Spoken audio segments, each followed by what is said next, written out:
Today, the new Mortal Kombat will do more than just blind you with science. This is CheckPoint.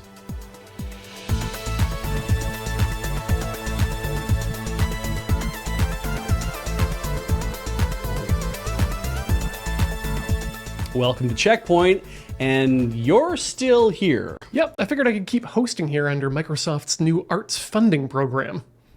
I assure you I have no idea what you're talking about. Oh, they made a big announcement about finally being able to provide gamers with access to cheap replacement parts. I think that's only for controllers. I mean, we prefer to call ourselves hosts or anchors, but it's your show. Street Fighter 6 players can now unlock an actual menagerie of new audio live commentators to accompany their fights. Replacing SF6's real-time commentary stable of human language play-by-play commentators is a literal actual stable of animal sounds like mooing cows, trumpeting elephants, crowing roosters, and more. Some animals with multiple lines and intensities.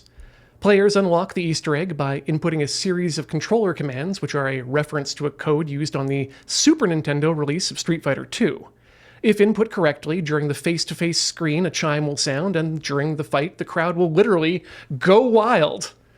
The discovery was announced July 29th on Twitter by user Pika0722chu_, but not before Street Fighter director Takayuki Nakayama weighed in 3 days earlier that there is a hidden command in the commentary function, but it seems that no one has noticed it yet. I assume this was posted not in anger, but in disappointment, as the game was released at the beginning of June. Meanwhile, players of the month-old Remnant 2 from Gunfire Games needed a similar nudge to put on their collective data mining pants. Principal designer Ben Curtin tweeted that players would need to penetrate the code itself to unlock a new player class. Once goated, players uncovered a class that could only have been found through data mining, and Curtin says, well, we knew we couldn't stop data mining, so we leaned into it. Which leaves us to ponder two questions. Are more and more of these hidden secrets in games simply a planned marketing stunt, injecting a month-old game back into the news cycle? Or are they early enough or good enough in their primary game loop to keep play inside the game and out of the code? The Xbox mini fridge is not a fridge because it can barely cool anything, according to a report from Australian consumer advocacy group Choice. Of course, I'm paraphrasing the report a bit, since the Xbox mini fridge does indeed have some constituent elements of a fridge. For example, it has a door. It has an element that provides cooling. And it burns as much energy as a 500-liter consumer fridge, like the one that sits in your kitchen. Quote Kotaku Australia, Choice found that the Xbox mini fridge horks down a colossal 376 kilowatt hours per year at 32 degrees outside temperature and 409 kilowatt hours per year at 16 degrees. That's Celsius, by the way. In Fahrenheit, that's like 90 degrees and 500 horsepower, and 60 degrees to 1,395,560 BTUs, aka 12 Texas barbecues. In fact, I want to highlight something about Choice's methodology here. They wanted to test this fridge as an actual mini fridge, so they chose appropriate external temperatures. And here's where I heavily start to diverge from how you Aussies apparently use mini fridges. You see, I would use this mini fridge inside my house, next to my computer or my couch, so I can enjoy a cool pop at my convenience. A comfortable temperature at which to consume pop, for me anyway, is about 10 degrees Celsius.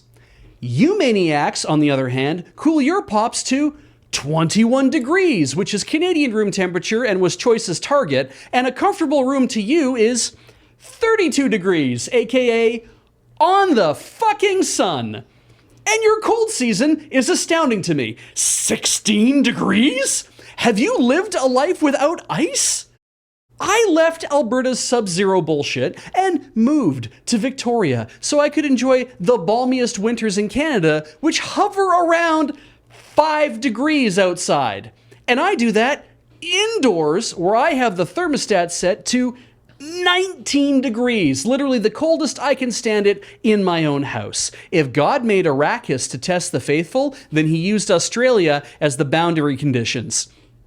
In conclusion, Australia is a land of really warm contrasts. I can't wait to eat more kangaroo steaks, and the Xbox mini fridge will warm the earth faster than it can cool your beverage.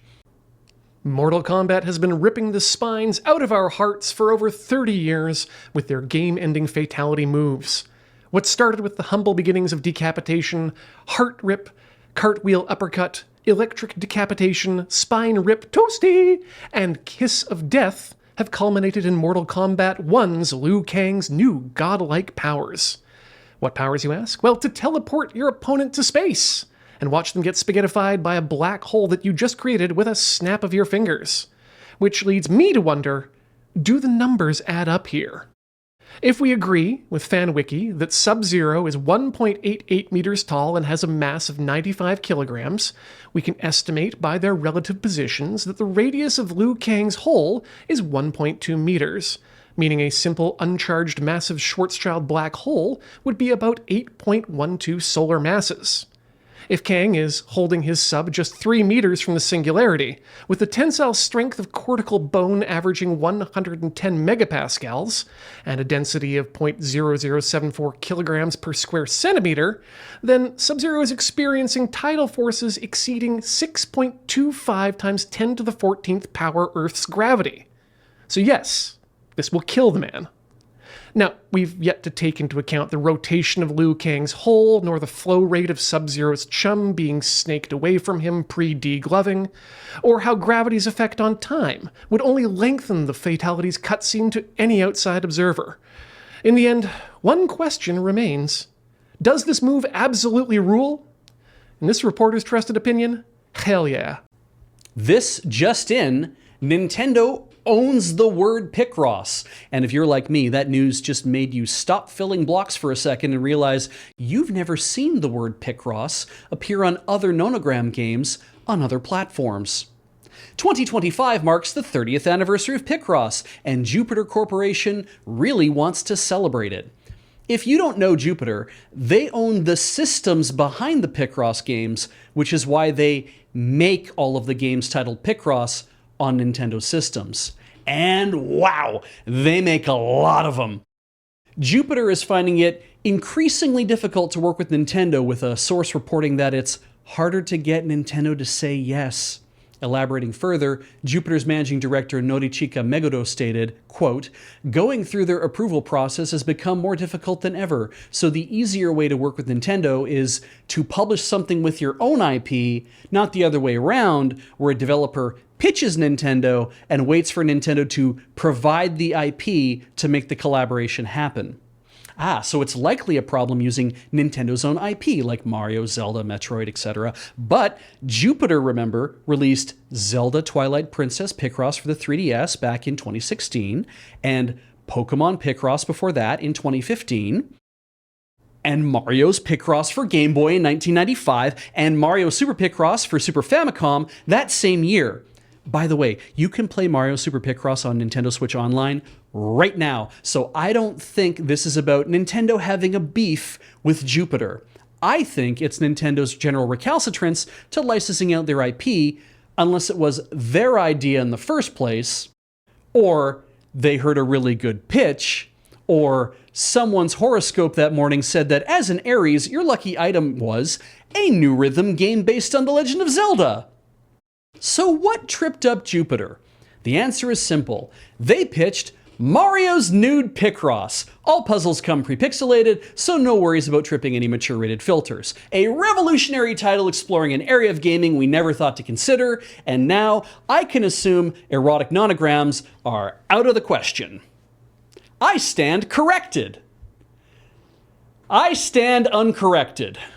Should we publish a book of CheckPoint nonograms? I'm game, but only if we're nude. In the book? Sure.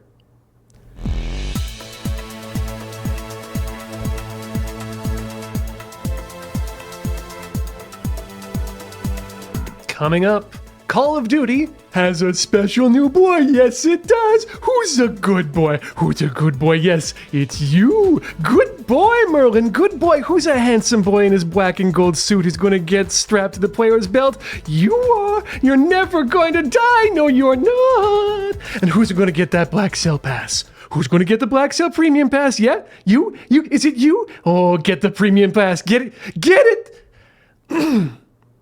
There's also a player cat head. I don't care for it. Oh, I wanted to... Are we still rolling? Yeah, we're still rolling. If you have any announcements you want to make, feel free. Well, it's not really an announcement. I mean, it's an announcement that I'm kind of pissed off at Microsoft for finally getting around to offering us spare parts and not actually doing it right. This very evening, Paige, I'm going to be repairing my PS4 controllers. I mean, you say repair, but you're doing a swap. Well, I'm repairing the broken broken charging part. Okay. The mini USB to micro or USB-C is what I'm doing. So, you're swapping it out for USB-C? Correct. On Tinker Tailor. Yeah. Nice. The entire little chipboard for the charging portion, which is something a third party put together and sells on their site. Very cool. Microsoft said, yes, we'll allow you to repair your controllers. A problem that I had with my controllers, which is why I'm repairing the PS4 controllers. I see. I had to order the button. Not the button you push with your hand, but the part that gets pushed inside that goes click and is electronic and you have to solder onto the board. Oh, wow. Microsoft is not giving you that kind of level of repairability. You want to repair your controller? I hope it's a problem with the outside or with the entire motherboard, because that's about all you're getting. Oh, wow. Yeah. Okay. I mean, I guess they're going to cover about 90% of all cases where it's like, you need a new stick, we'll sell you a new stick, which you can just pop off and pop in a new one kind of idea. You need a new stick because of drift? Great, you get the entire motherboard of which the sticks and buttons are all pre-attached for you. Wow, damn. It's a reasonable price, at least, $59 US. Better than spending $100 on a new controller. Okay. Well, I mean, $59 US is like... double that for the price of a new controller these days. Right, also, if you're ordering it to come to Canada, you're probably paying really shitty shipping rates to get it here also. And there's the rub. I don't think we even can get this in Canada because I get the notification saying, hey, you should check out the Canadian site. This is the American one. Yeah. And I think Microsoft is nice enough to give me that option. The Xbox site, which is the one you have to go to get the instructions, I think automatically shunts you over to Canada and says, the page disappeared or something. It's gone. Wow. So I look forward to when they have repaired their repair systems. Damn. But it seems that no one's noticed it yet. I assume posted no one noticed it yet. Hey, if you're a Patreon subscriber, we know that some people have been having declines currently because of credit card processing. Apparently, Patreon is moving a lot of processing over to Dublin, Ireland, instead of doing it in California. That's the rumor. I don't think there's been an actual news item about it yet, but that seems to be what's happening. Just go double check to see whether or not you've been declined or not. You might have to push it through one more time or keep an eye on it. It's a problem that they're trying to sort out. We haven't had that many people have declines yet, but hey, go check out the Patreon at patreon.com/loadingreadyrun. And if you want to be signed up, then hope you're still signed up. We know they're working it out and it's not having a massive effect on us yet. So we're confident that they're going to get through it, but it is affecting a lot of creators right now. Every company has to undergo a little bit of downtime every now and then. Yeah. Take Nintendo, for example, and what is it, 8 months? On Mario Kart 8? Yeah. This time for sure. Alrighty. Street Fighter 2.